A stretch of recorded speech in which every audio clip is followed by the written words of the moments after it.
Hello there, how are you? Welcome back to Revelation Dreams. Little fun fact for you. Did you know that you can buy your way into heaven appears 0 times in the Bible? We can never save ourselves by how much we put in the offering plate, or how many prayers we say, or how many good deeds we do. No matter how good we are all still sinners, and we will never be sinless. Thank goodness for Jesus Christ, because He came into the world to pay the price for all of our sins. Now, some people, churches, and religious groups will claim that prayers they say, works they do, or money they pay will get them, a loved one, or a friend into heaven.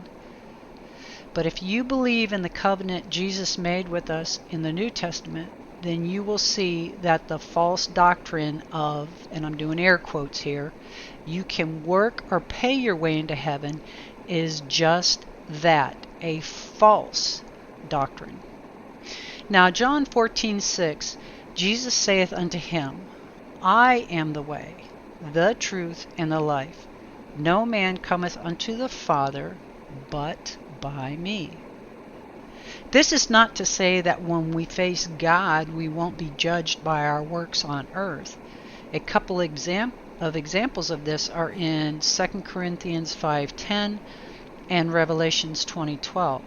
Now 2 Corinthians 5:10 says, we must all appear before the judgment of Christ, so that each one may receive what is due him for things done while in the body, whether good or bad.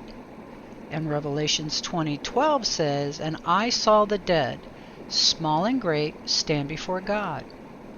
And the books were opened, and another book was opened, which is the book of life. And the dead were judged out of those things which were written in the books, according to their works. Now, the Bible talks about doing good works, and we will be judged on our works. But it is very clear in Ephesians 2:8 and 9, we cannot work, buy, or pray our way into heaven. Ephesians 2:8 and 9 says, for by grace are ye saved through faith, and that not of yourselves. It is the gift of God, not of works, lest any man should boast.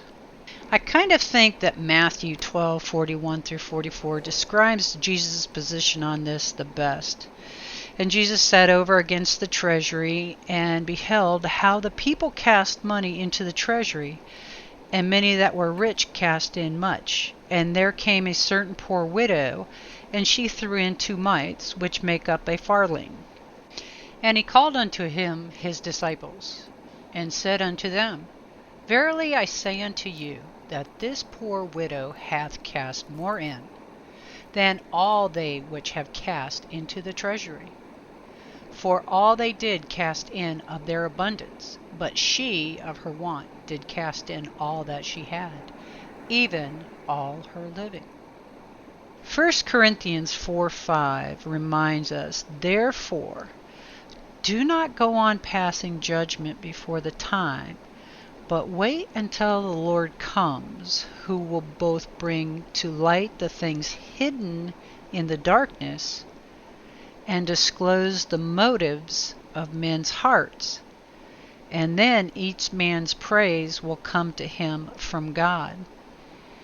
I kind of think what it's saying to us here is people can appear one way on the outside, so they can appear as a Christian. They can fool us that they're a Christian by the visible good works that they do in public. But only God knows their true heart. Alrighty then, I want to thank you all for stopping by Revelation Dreams. Have an absolutely wonderful and blessed week. I'll see you next time.